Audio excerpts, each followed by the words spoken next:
naravutse nyine nisanga nyine bantaye mu ishyamba nk'umuntu wantaye kweri w'umumama afata akana saa kumi z'ijoro buriya yari azi ko saa kumi z'ijoro ibisimba bitagenda amasomo ndacyayakomeza ariko nanone kubera ko natari gutsinda cyane nshobora guhagarika nkajya mu bindi bintu kubera ko ntabwo ngitekereza ku bintu by'amashuri cyane sinzi ikintu cyabiteye niba ari ukubera ari ibyo ngibyo sinzi pe intara zose pe nazigezemo impamvu nagiye muri utwo turere twose uko ari 27 23 gutyo twose nagiye nshakisha mere wanjye nza kubaza abantu mu isoko ndabaza ati nta muntu mwaba muzi wataye umwana bakanseka gusa nje kubona ko abantu bose bajya banseka mu ntara zose majije kugeramo nza guhitamo kubihagarika kubera ko icyo nari nshaka cyari gisa nk'ikirangiye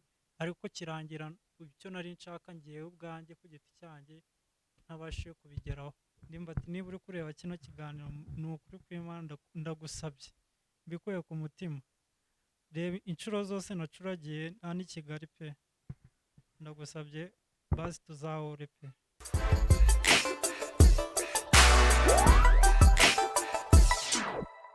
Yes, kuba arimo gukurikirana BigTown TV mwonje mwiriweho amakuru yanyu ndakeka ko mumeze neza cyane kandi mukaba murimo gukurikirana BigTown TV gatanu kuri gatanu. I go by the name Bataye and this is BigTown TV. Icyo mugomba gukora no gukanda subscribe maze mugakurikirana gahunda zacu za buri munsi maze gahunda zikagenda neza cyane. Ariko uko ariko kose uyu mwana w'umuhungu mubona hano imbere ya kamera za BigTown TV ni umwana yakuriye mu ishyamba mu by'ukuri yavutse yisanga ari mu ishyamba baramutoragura arerwa n'abantu atazi nyuma amaze gukura atangira kumva story ko yaratoraguwe ahantu.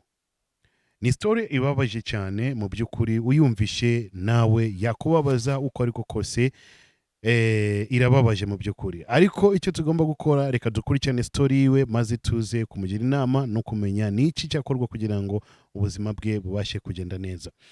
Akaba yitwa Moise reka tumuhe ikaze abasuhuze maze atangire atubwira uko byatangiye kugeza aka kanya ku barimo gukurikirana BigTown TV. Moise, welcome to the show. Moise, amakuru yawe? Amakuru ni meza tu. Yego. Amazina yombi witwa nde? Nitwa Moise. Mu rugo ni Musanze intara y'Amajyaruguru tu. I Kigali waje ryari? Kigali naje ejo kuri tariki 17 Umaze iminsi ingahe i Kigali? Maze iminsi 3. Okay. Impamvu waje Kigali ni iyihe yakuzanye Kigali? Yes. Impamvu ya mbere naje Kigali nari naje kureba umusitari wita Ndimbati kubera ko ari we nari nzi ko ari urangiza ku munyamakuru ariko nabyo ntibyaje gukunda kuko nasanze ari umuntu wari wankinnye afata nimero yanjye aza kuyikoresha ambwira ko ari Ndimbati ariko nasanze atari we. Gusa Imana ishimye kuba nahuye na Bakti ndabyishimiye cyane kuba nahuye n'umunyamakuru nifuza gato. So gahunda yari gushaka Ndimbati akakugeza ku munyamakuru uwo ari we wese wagufasha kumenyekanisha ikibazo cyawe. Yes. Baguteka umutwe abandi bantu batari Ndimbati mukomeza kuvugana bakubeshya ko ari Ndimbati. Yeah, barambeshe nyine tu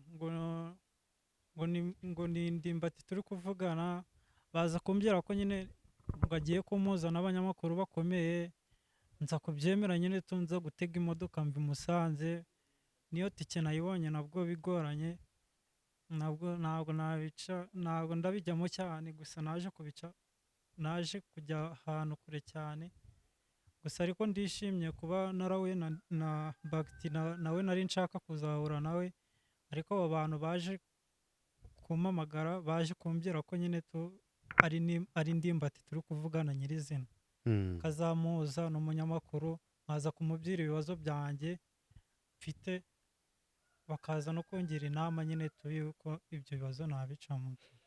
Okay. Muri iyi minsi umaze i Kigali wararaga hehe, waryaga gute, ubuzima bumeze gute ni Kigali? kuba n'i Kigali ntabwo byari binyoroheye, ni n'Imana ije kubimfashamo kuko ejo hashize nibwo naje guhamagara umusitari umwe, ndamubwira ati wambabura ukamuza na ndimbati kubera ko byanze ko guhora nawe byari byanze pe. Ndamuhamagara ati wambabura ukamuza na ndimbati. Ambwira ati ntabwo bishoboka pe. Ndamubwira ati si basi nta kintu wankorera ko navuye i Musanze ntizi imodoka. Ambwira ati nta kuntu nabigenza ahubwo asa no kunkupa to. Gusa iminsi i Kigali nari maze yari 2, ntabwo byari byoroshye kubera ko amafaranga nari mfite yari yananciranye, byari bigoranye. Gusa muri aka kanya nifuje kubabwira ikintu cyose kindi ku mutima n'impamvu ndi hano i Kigali, byose ngiye kubibabwira rwose nta kibazo. Kandi pe niba Imana ari ishobora byose, ndifuza kuzahura na ndimbati pe.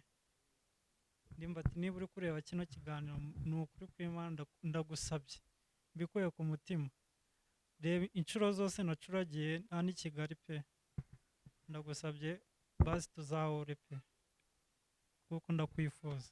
Kubera iki wifuza guhura na ndimbati? Okay, ndimbati ndifuza guhura nawe, gusa ndaza kubibabwira mu bundi buryo nabanje kurangiza nuza ya mbere nari nateguye to. Okay. Yego, introduction ya story yawe nuko mama wawe yarakubyaye nyuma aguta mu ishyamba. Yeah. Ukurira mu ishyamba, sinzi nimba wakuriye mu ishyamba cyangwa wahise utoragurwa iryo joro cyangwa bimeze gute. Ibi byose turi kwifuza kubimenya, ese bimeze gute? Yes, ukuntu byatangiye nari niga primaire to. Abana twigana bakajya bambwira ati navugisha nk'umukobwa wo muri quartier akambwira ati uri kumvugisha iki kandi baragutoraguye. Nkibaza ibyo bintu ukuntoragura ute kandi ntaha mu rugo rw'abantu, nkabaza ibyo bintu bibaho.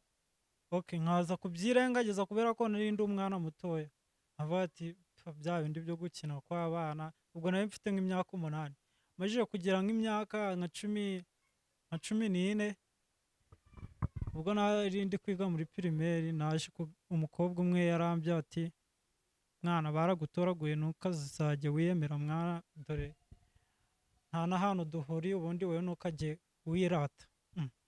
Okay, ako kanya kibimbwira nahise nicarana mbitekerezaho, ndavuga ati ese barantoraguye cyangwa nibi abantu bakeya babibyiye ni benshi pe, ntabwo ari abantu bakeya bari babimbyiye. Okay, naricaye ndagenda mbaza abantu bakuru, mbabaza ubuzima bwanjye. Okay, ukuntu nabajije umuntu mukuru aza kumbwira ko nyine koko umuntu wambyaye naravutse nyine to, nisanga nyine bantaye mu ishyamba. Aza kumbwira ko nyine bantaye mu ishyamba saa 10 z'ijoro. Ukuntu ababyeyi ari babi, abantu batabana ukuntu ari babi. Nk'umuntu wantaye kweri umumama afata akana saa 10 z'ijoro, buriya yarazi ko saa 10 z'ijoro ibisimba bitagenda. None se umuntu wantaye izo saha zose saa 10 z'ijoro, wenda niyantaha ihanta saa 2 z'amanywa, wenda abantu bakantoragura, buriya yatekerezaga iki? So ubundi kanibaze, niba uri mama wenda uri kundeba, kanze nkubaza ikibazo, ko naye yari amasaha, wari uzi ko biri buze kugenda ute kweri? Saa 10 z'ijoro z'urukerera za mu gitondo. Ngaho busi basi wari uzi ko nzabaho?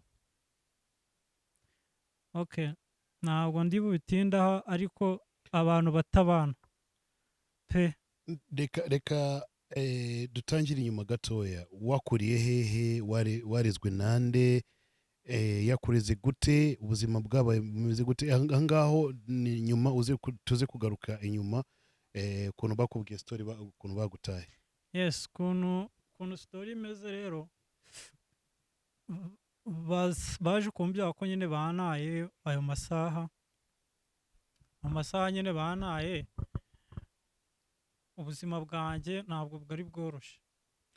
Wakuriye hehe?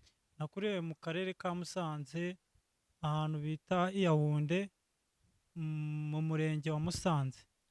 Umurenge wa Musanze niho bantaye mu karere ka Musanze ahantu bita i Yaounde mu bice bya Yaounde. Niba unari umubyeyi wanjye uri kundeba manza wibuka ahantu wataye umwana wawe. Ni saa 10 wari wantaye. Ni Musanze i Yaounde niba uri no kwibuka neza. Okay, Kweli. ninde wakureze cyangwa wisanze mu gukura kwawe wisanze uri hehe uri kumwe nande? Okay, kuntu rero nisanze abantu bajya gusenga, hari abantu bajya gusenga mu masaha ya mu gitondo muri ayo masaha ya saa 10. Muri ayo masaha yari amajije kunta, abantu bari bagiye gusenga, umukecuru umwe yagiye gusenga. Uwo mukecuru waje kundera aza kunsanga ndi kurira impande y'ishyamba nyine tu, aza kuntoragura anjyana iwe, anjyana no mu bayobozi, aravuga ati uyu mwana avuga ko bantoraguye.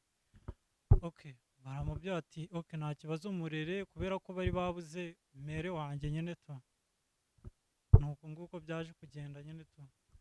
Uyu mukecuru yakureze gute, mu bana bangahe cyangwa muri situation wakuriyemo kuri uyu mumere imeze gute? Yes, umumere we ndamushimira kuko yandeze neza, ariko ntabwo mu bana nyine ntabwo ari 100%, kuko mu bana bo hari ikintu kigenda kiyongera. Gusa umuryango ntabwo ndagenda mwivangamo cyane, gusa ndanabashimira no kuba barafashe umwanya wo gutoragura umuntu bakamushyira mu rugo. Ntabwo biba byoroshye pe.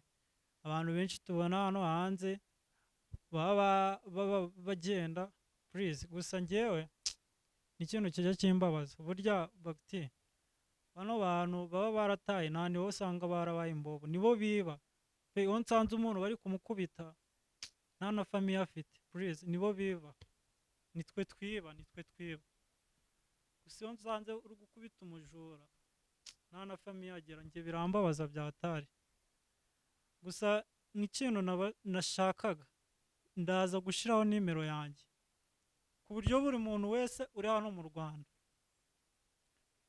umeze nkanjye batoraguye, nshaka ko tujya tuvugana, kuko nanjye hari byinshi nshaka kubagaragariza nk'umuntu. Nshaka ko dukora groupe hano mu Rwanda intara zose, kandi ngewe mu cyifuzo cyanjye ngiye gukora, mu bintu byose ngiye gukora, nshaka ko buri ntara yose nshaka kuzageramo mvugana n'abana bameze nkanjye. Ndaza gushyiraho nimero yanjye tujye tuvugana rwose nta kibazo. Okay. Yes, kuri uyu mukecuru babashije kujyana ku mashuri uriga cyangwa bimeze gute? Yes, kwigaho narize, ubu ngubu nari ngiye muri level 3, narangije turukomeye uno mwaka. Kwigaho nyine naratsindaga mu guhera primaire kugeza mu wa 3, naratsindaga. Nkigera mu wa 4 primaire nkimenya ko natoraguwe, ubwenge bwahise bujya down, kuko nta nubwo nongeye gutsinda.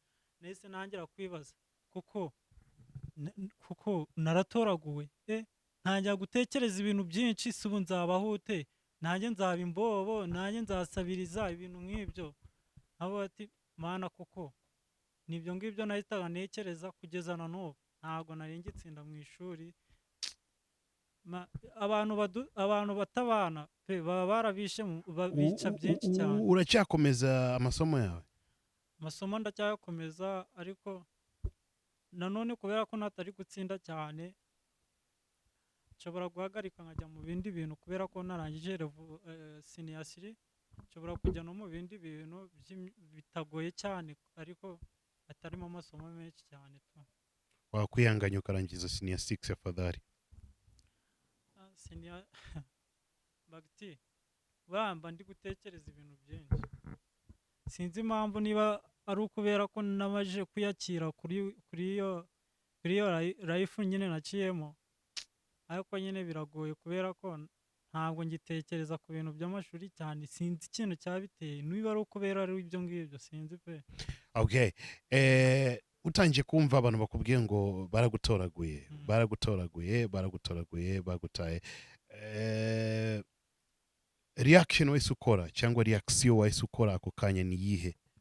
cyambere nahise njya mu mukino w'amagare ndavuga ati ubwo bantoraguye ngiye kwishakira famiye yanjye noneho ndavuga ati kanjye mu mukino w'amagare nabonye ariyo mukino banyonga amagare badakoresheje amatike ibintu by'amatike badakoresheje ubushobozi bwinshi ndavuga ati kanjye mu bintu by'amagare nagera mu ntara zose nkagera no mu turere twose tw'u Rwanda ntabashije gukoresha amatike n'ibindi bintu byangora ibyo byose nabigezeho guhera 2017 ukwezi kwa 12 nagiye mu mukino w'amagare ubu nkusojeje ubundi 2020 so aya marushanwa y'amagare wari urimo okay impamvu yakujyanyemo ni ukugira ngo uzenguruke intara zose gushakisha ababyeyi bawe yes byakugendekeye gute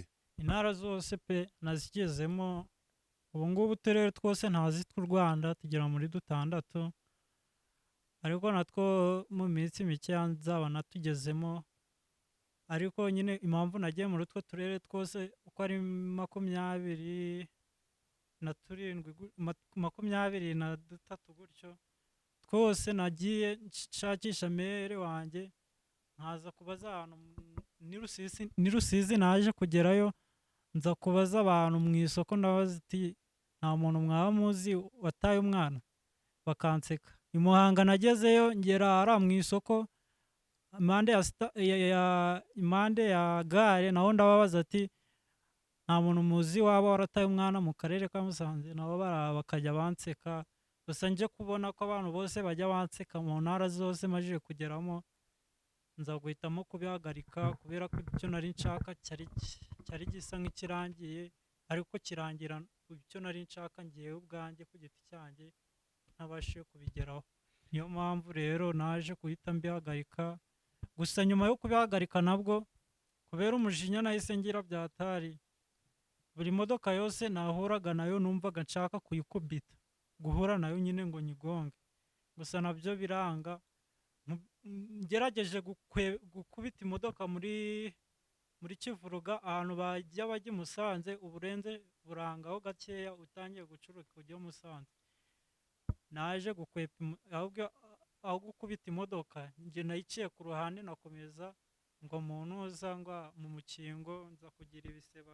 mfite inkovu umubiri mfite inkovu zose biza kwanga bije kwanga rero muganga nibwo yaje kumbaza ati impanuka yari yagenze ati nza kumubwira ukuntu bimeze aranyakira arambya ati niba ufite ubwenge tekereza hazaza hawe natwe hari ababyeyi bamwe tudafite gusa Imana nizabigufashamo gusa utekereze imbere hawe niryo jambo yaje kumbwira nanjye rero naje kuhatekereza niyo mpamvu mfite intego mu bana bameze nkanjye nanjye hari ibintu nshaka wigeze ukoresha droge inzoga urumogi ntabwo naje kubikoresha kubera ko bazaga kubitubiza mu magare ntabwo nabikoresheje kuko ubikoresheje uri mu gare ushobora kugira ikibazo ugahura n'ikibazo cy'imitima n'ibintu kubera ko duhumeka cyane biriya bintu byasabaga ko uhumeka cyane iyo niyo mpamvu babitubuzaga na no munsi sinjya mbikoresha okay mukecuru yarakureze aho mu rugo mwabanaga nande kuri uyu mukecuru wakureze yes twabanaga n'abana be yari afite abakobwa 2 yaje no gutoragura undi mwana w'umuhungu tuza gukurana nawe ntabwo ari njye yatoraguye njye nyine ndamushimira kubwo impano yaduhaye yo kudufasha niyo umuntu yagushyira mu rugo gusa niwe atakumenyera n'ikindi kintu ariko akagufasha byo kurya akakubonera aho kurara ndamushimiye kuko nanjye mfite n'aka kanya icyo nari nshaka impano nari mfite nshaka kuzamuha narayimuhaye kandi n'indi nshaka kuzamuha nayo nzayimuha ndamushimira n'ibyo nzageraho byose nzamushimira kuko yamfashije byinshi yitwa nde yitwa Banige Donatira nawe ni umudiyakoni mu masengesho muri aho ngaho ADPR muri byo bice dutuyemo yitwa Banige Donatira Donatira Yeah. mu Ruhengeri rero baramuzi, Murengeri i baramuzi. Musanze Mm, baramuzi. yaramfashije cyane rwose nanjye kandi mu bintu nubwo impano ya mbere nari mfite nayimutuye nshaka kuzamutura indi mpano ya kabiri y'urwibutso kubera ko yankoreye byinshi. Okay. Mm. Mu gukura kwawe utangiye kumenya kumva ko bagutoraguye, uyu mukecuru wigeze uvugana nawe umubaze ese njyewe nakoze gute, cyangwa ababyeyi banjye mama papa bari hehe?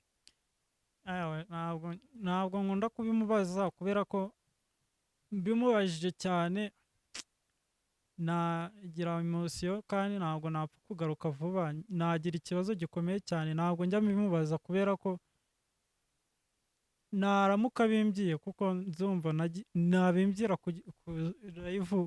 nabimbwira live nzumva ngize ikibazo gikomeye cyane kubera ko ntabwo mba nshaka ko we azabinyibwirira, ariko na n'ubu ntabwo yari yabimbwira pe.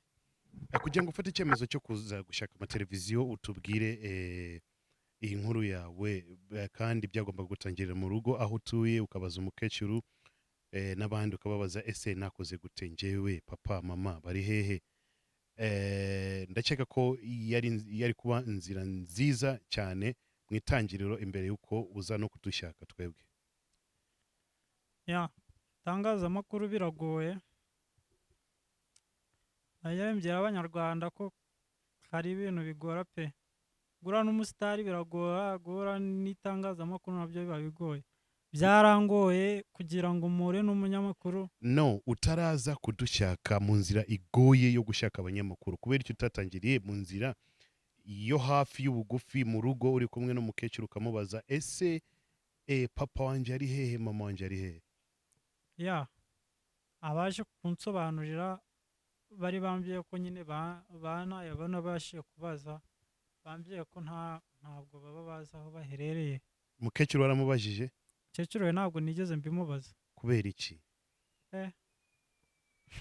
Ntabwo nigeze mbimubaza kubera ko aramutse abimbwiye ndi kumva sinzi ukuntu namera pe. Inzira yo hafi itangirira mu rugo, ugomba kutangira ukabaza umukecuru. Kubera iki utari kumubaza? Biragoye. Yes, ntabwo ukeneye kubona mama wawe cyangwa papa wawe. Ewe, ndabashaka kubabona, kuba meze nk'umuntu uri mu butayu, nk'igiti giteye mu butayu kimwe kitagira umuryango, kitagira ibindi biti bigikomokaho, birambabaza cyane kuba no mu bintu njya nkora byose kuba nafite umuntu tuvukana birambabaza byatari, ariko kumubaza pe kiba naramubajije, ariko nyine nawe nta kindi gisubizo yama kubera ko nawe yasanze nyine uko nguko. Kubera iki we utekereza ko nta gisubizo yaguha kandi utaramubaza? Kubera iki utekereza gutyo? Impamvu ndacyagusobanukirwa neza. Kubera iki utabaza umukecuru amakuru y'ukuntu yagutoraguye, ukuntu wakoze ibyo byose? Ndakeka ko ari ibintu bya ngombwa cyane. Ya, aza kugira ikibazo gikomeye cyane, ntabwo aba ashaka no kumva ko abantu bari kuvuga ko bantoraguye nyine tu. Uwafite agira ikibazo gikomeye cyane iyo yumvishe n'abantu bari kubivuga, mbese ntabwo atarwara bikomeye tu. Niyo mpamvu nanjye nataba nshaka kubimubwiraho cyane. Bibaye ngombwa ko aza kubibona kuri TV kandi yabibona, cyangwa abandi bakaza kumubwira ko uwo muhungu twamubonye kuri BigTown TV ari gutangaza ko yaratoraguwe, nta ababyeyi biki arimo kubashakisha, si kimwe no kumubwira uri imbere y'amaso ye. Ya, ibyo ngibyo njya no mu igare namubwiye ati ngiye gushaka ababyeyi banjye, nicyo kintu namubwiye, ariko ntabwo twabitinzeho. Namubwiye ati ngiye kujya mu mukino w'amagare, ngiye gushaka, njya mu turere two nshaka twose, nshaka ababyeyi banjye, ariko kuri TV ho na n'ubundi ni nko kubashaka. Kuko yagusubije gute ukimubwira gutyo? icyo yarambwiye ati amahirwe masa, bibaye Imana igufashije ukababona byaba byiza, ariko arambwiye ati nubwo nagutoraguye ntukumve ko ari ibintu bikomeye cyane, uri umwana wanjye, ntukajye ubifata ntukajye unabitekereza cyane, we ntabwo aba ashaka ko mbitekereza cyane. urashaka ababyeyi bawe Ewe ndabashaka wigeze gushakisha maybe ujye mu buyobozi ubabwire ko barimo kumbwira ngo naratoraguwe, ese mumfashe gushaka ababyeyi? ubuyobozi bwo ntabwo nigeze mbujyamo, ubuyobozi ntabwo nigeze mbujyamo kubera ko nari ndi umwana cyane, ntabwo sinzi niba byari kunyorohera guhora n'abayobozi.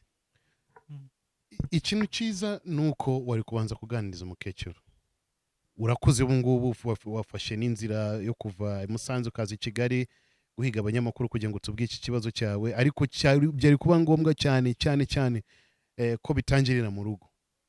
Na mukecuru njya kuzana amubwiye ati nki Kigali ariko ngiye no muri ya gahunda nari narakubwiye y'amagare. Aza kumbwira ati okay, niba ufite itike nta kibazo ugende, ariko ntuze kuvuga byinshi cyane ngo urengere uvuge ubuzima burenze wagiye ucamo, uvuga ibiri ku mutima wawe, kuko na n'ubundi imyaka iri kunsatira, uri gukura, ukeneye kumenya byinshi. Ibyo naje kubibona ndavuga ati okay, ubwo nafata inzira nkaza i Kigali, ariko yari yabanje kumbwira ati uzagerageze, dore njye ndi gukura, nawe uri gukura, Imana yonyine niyo yabigufashamo. Icyifuzo cyanjye, sinzi nimba turi bwumvikane aka kanya, nifuzaga ko duhamagara umukecuru wawe nimba afite telefone, akadufasha akanadusobanura ukuntu yagutoraguye n'ibindi. Telefone arayifite ariko akenshi ntabwo ikunda gucamo, kanze twayigira. Mereza nimero ze adusobanuriye nawe ukuntu yagutoraguye, ukuntu wakuze n'igikenewe cyose kugira ngo dutangire urugendo rwo gushakisha either mama wawe. Yes, kuba arimo gukurikirana BigTown TV amaze kuduhereza nimero, ntabwo twashatse ko zijya hanze, tubanze turebe nimba uyu mukecuru yaboneka. Yazimaye, reka tugerageze kumuhamagara, nitubasha kumubona kuri telefoni adusobanurire amakuru y'uyu muhungu wacu turi kumwe nawe hano kuri kamera za BigTown TV. Ngiye kuzihamagara tumve.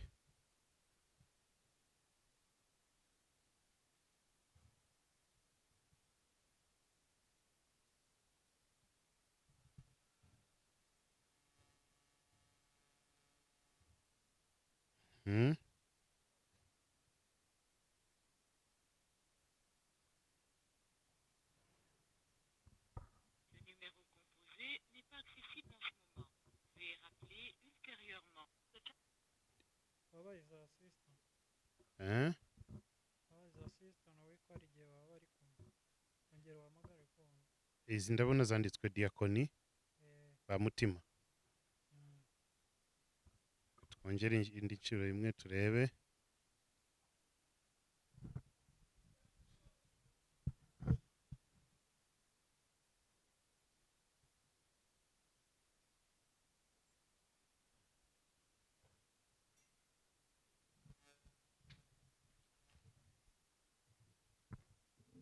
Numéro composé n'est pas accessible en ce moment.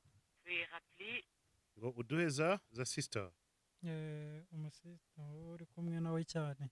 Okay, zishyire kuri telefoni nazo uhitumereza. Okay, inyuma yo kubura nimero za mukecuru wamureze, twagerageje gukandaho zatubwiye ngo nimero composé, ariko yaduhaye za mushikiwe, anatubwira ko tutaza kumubwira uyu nguyu ibibazo afite, ariko tumusabe nimba ari kumwe na mukecuru abashe kudusobanurira uko bimeze. Reka nazo tuzigerageze. Maze barimo kurikirana BigTown TV, akaba yitwa Elizabeth, sibyo? Aha, izi zo zaciyemo.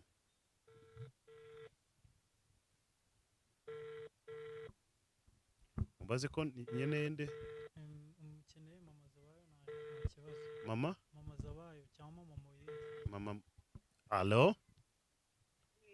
Yego mwiriwe. Yego. Nari nyene mama Zawayo twamubona. Akafanya kadahari. Nawe uhari? Okay, sawa nta kibazo. Okay, ntacyo. Mama Zawayo ntago yabashije kuboneka kuri telefone.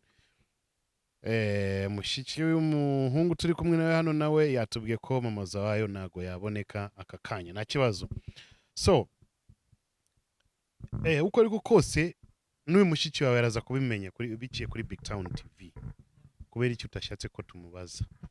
Impamvu nashatse ko mumubaza ni uko we ntabwo ndakeka ko ashobora kuba atabiziho cyane, ariko ntabwo ari mukuru cyane nawe nta byinshi yamenya kuri ibyo kuri iyo sitori yose ntabwo abiziho cyane nawe. Ndakeka twese twari tuzi ko nyine turi abana tu mu rugo, niyo mpamvu nawe ashobora kuba atabizi cyane. Okay, ku nkuru zigezwe kuvugwa aho hantu nyine bagutoraguye bavugaga ko mama wawe yitwaga nde, maybe nimba utabashije kumenya amazina yarameze gute, papa wawe nawe ninde, bimeze gute, ibyo byose ko ariko kose waragerageje kubishakisha kugira ngo bimenye?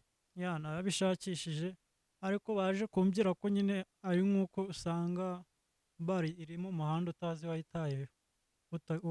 wayitayeho aho mu muhanda. Rero nawe umuntu waje kuntoragura nawe nta kintu azi usibye kubona umwana arambitse mu gitara ari kurira, aza kumfata nsanga aho ngaho anjyana mu rugo. Nawe nta kindi kintu nkeka ko yaba aziho kuri icyo cyo kuvuga ati umumere wambyaye ni uyu nguyu, viye ni uyu nguyu, nawe ni uko nguko mbiziho. Okay, so wifuza kubona nde hagati ya papa wawe na mama wawe? Ninde wakwifuza kumubona mbere? Ikintu nakwifuza kubonaho, umuntu nakwifuza kubonaho kurusha abandi bose ni mere, kubera ko mama wanjye numva namubona, kubera ko sinzi impamvu numva ari we nabona kurusha abandi bose. Nicyo nshaka kuzabona mbese kurusha abandi bose. Uhuye na mama wawe ubu ngubu byagenda gute? Mwakira gute? Mwasuzanya gute? Byagenda gute kuri wowe? Mama wanjye duhuye byaba ari umugisha, kuko ngewe ntabwo navuga ati hari n'impamvu aba yarantaye. Buriya ntabwo wamenya, ashobora kuba yaragize ikindi kibazo cyangwa ibindi bintu bimutera kuba yarantaye. Gusa duhuye ntabwo nagutuka cyangwa nkubabaze, ngewe ahubwo nakwishimira pe. Niba unabonetse basi urebye iki kiganiro mu rugo, nakubwiye ko ari Musanze ahantu bita Yaounde, niba warataye umwana muri 2001 umwana niba waramutaye Yaounde ahantu bita za Yaounde kuri Bukane, ngewe pe niba na nimero yanjye irabihari, gusa ndaza kuyivuga pe, twaza kuvugana. Ngewe nakwishimira nkubonye, nta n'ikibazo nakugeraho, kuko ahubwo nge nakubaza impamvu yatumye unta ayo masaha, niyo yambabaje kurusha ibindi byose. Ntabwo nababajwe yuko wantaye, nababajwe n'amasaha wantayemo. Iyo unta saa 2 za mu gitondo cya saa 3 kareka kubona amasaha ya saa 4 ya saa 10 za nijoro, bakekaga ko ibisimba bitandya. Icyo nicyo kibazo naje kugera kurusha ibindi byose. Naho abandi bana barabata, kandi mwabana mwe nawe wa mwana uri kureba kino kiganiro waratawe, nzi ko tuzavugana tukagirana ibiganiro byinshi cyane. Nimero barayishyiraho, tuzabasha kuvugana, kandi nuko nshoboye nzajya mbasura bamwe na bamwe. Kandi nawe niba uri imbobo waratawe bakajya bagukubita mu muhanda, ujye ubyihanganira. Nawe mfite ukuntu tuzaganira, kandi ndizera ko byose bizashoboka mu biganiro tuzagenda tugirana mu bantu bose. Tuzavugana muri gurupe nshaka ni yabo bana bonyine gusa. Okay, muri Yaounde, Musanze, uhe mwaka? Musanze Yaounde, umuntu wataye umwana muri 2001. Tariki, ukwezi? Tariki yo ntabwo bayizi nabo, ukwezi ahubwo niko bazi bagutoraguye muri tariki zingahe tariki mu kwa kabiri mu kwezi kwa kabiri mu kwezi tariki kwa kabiri amezi ni kwa kundi baba barishiriyeho ukuntu wavutse amezi yo ntabwo bashizeho nyayo itariki iyo bavuze ni tariki enye z'ukwa kabiri uko kwa kabiri rero niko bantoraguyemo tariki yo uwo munsi ntabwo bavuze umunsi navukiyeho bavuze ahubwo umunsi bari bantoraguyeho. Okay, ninde wakwise amazina, ninde wagukurikiranye ibyangombwa byawe byose? Amazina nasanze nyitwa ni mukecuru wa ni abantu bo ku rusengero basenganaga n'uwo mukecuru bazaga kubera ko abantu bose banyitaga abana ngo ndi umwana wabo nkumva nk'umupapa ari kunyita ngo ngenda mwita umupapa ngo ngenda mwakora papa ubwo rero ni naho ngaho natangiriye kumva ko nyine nshobora kuba nafite umupapa cyangwa nafite umumama kubera ko buri mubyeyi wese nahuraga nawe yambwiraga ati uri umwana wanjye ujya uraza mu rugo ibintu nk'ibyo niho natangiriye kumva ko koko bya bintu ashobora kuba ari byo. So ubu ngubu witwa nde amazina yombi? Ubu ngubu nitwa Uwimpuwe Moise ariko hari n'andi Uwino Moise Uwimpuwe Moise ariko hari n'andi mazina bagiye bongeraho nyuma ariko ayo niyo nandikishije niyo ari kurangamuntu.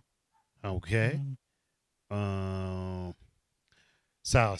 So wifuza kubona mama wawe imbere ya byose, umumama wataye umwana ayo matariki uko kwezi umwana we yakoze nguyu hano ni murimo kumubona kuri camera za BigTown TV. Gerageza igishoboka uganiriza umwana wawe, ntago byoroshye ariko mission yanje yari kuba yagenze neza mbashije kuvugana na mukecuru nawe akabasha kudusobanurira, usibye ko ntago yabashije kuboneka. Ntago bizarangira hano, tuzakomeza mission kugira ngo tugerageze kugushakira ababyeyi. Sibyo, uri tayari? Yes, ndi tayari. Mwaba muramfashije cyane kuba mwamaye ikiganiro kugira mugire icyo mvuga mu banyarwanda. Ndabashimiye cyane no kuba mwamaye ikiganiro, ndabyishimiye cyane kandi nzi ko bizashoboka kandi n'abantu bose bameze nkanjye mfite ibiganiro nzajya mbaha tukaganira kandi ntabwo tuzahurira kuri online gusa na live tujya duhura kuko hari byinshi nshaka ko tuzakorana muri iyo gahunda yose. Buri mwana wese ufitemo impano yo gukina komedi yonyine nshaka ko tuzahura, ngewe nashinze komedi nshaka ko tuzajya duhura tukayikina, abantu bakadusanga kuri channel bakajya bavuga ati ni ba bana bameze gutya ni ba bana bameze gutya bavutse utya, niyo channel bajya badusangaho. Iyo channel nayo ifite izina ryayo, yaratangiye bimaze kujya abantu bacya nubwo atari benshi, gusa ndifuza ko tuzahura.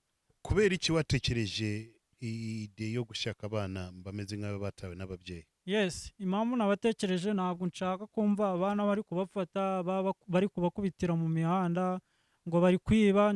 Hari abana bafite impano pe, abana bari mu mihanda bafite impano kandi ndanabubaha kabisa. Nge yo muye n'abana mbasha kubegera nkaganira nabo, niyo mpamvu buri mwana wese tujya tuganira. Nimero yanjye nayivuga? Yego, watubwira izo nimero za telefoni ariko utibanda kubana cyane imbere ya byose. Turimo gushaka kwanza ababyeyi. Iki kintu cya mbere niyo process nibyanga, niyo process yo guhuza n'abandi bana nayo byo byakomeza, ariko cyangombwa cyane si ukubona ababyeyi bawe. Nimero yanjye ya telefone ni 078 46 14 320. Subiramo 078 46 14 14 320 kandikaho Moise. Ubwo amazina, iyo nimero iri registered ku mazina ya Moise. Uwimpuwe Moise. okay urakoze cyane nje reka turekera ngaho uyu munsi ariko iyi mission yo gushaka ababyeyi ikomeze niyo project yawe y'abana mu gihe urimo kwitegura neza nayo uzagaruka witubwire neza byaba ari byiza sibyo ya ndabyishimiye cyane no kuba muzamu mwanya nkaganira kuri abo bana gusa nabo iyo nimero baze kumamagara nabo nta kibazo tujya tuvugana okay biremewe cyane ku barimo gukurikirana BigTown TV w'impuhwe Moise nje ngo mwamubonye ibibazo bye yabitugejejeho ko yavutse mama we amuta Mw'Ishyamba atoragurwa na mukecuru yatubwiye n'amazina ye ngira ngo mwayumvishe mu kanya gatoya nyuma y'ibyo byose akeneye kubona cyangwa yifuza kubona ababyeyi be babonetse byaba ari byiza mama we umumama wibuka ko yataye umwana muri icyo gihe nimba wari uhuye n'ibibazo bye byose umwana yarakuze ngo uyu hano urimo kumubona kuri kamera za BigTown TV gerageza ibishoboka byose uzahure n'umuhungu wawe maze izindi gahunda zikomeze kugenda neza cyane namwe murimo gukurikirana BigTown TV nimba ari icyo mwamufasha byaba ari byiza cyane biroroshye cyane kuri nimero ye ya telefone amaze gutanga ariya natwe twayishyizeho ari angaho munsi y'iyi video ngira ngo mwahamagara mukagerageza kumufasha ni benshi ntabwo ari uwa mbere twafashije benshi babonye ababyeyi babo nawe ubonye ababyeyi bawe byaba ari byiza cyane biciye kuri BigTown TV blessed to you blessed to everybody blessed to you wowe urimo gukurikirana BigTown TV aho ari hose mu Rwanda nanze yaho icyo mugomba gukora murakizi ni gukanda subscribe maze tugakomeza gukurikirana izi gahunda za buri munsi gahunda zikagenda neza I go by the name Bataye behind the camera ndi kumwe na Mike na Yarakuze cyane namwe murakoze cyane gukurikirana gahunda zacu za everyday until next time let me tell you ciao ciao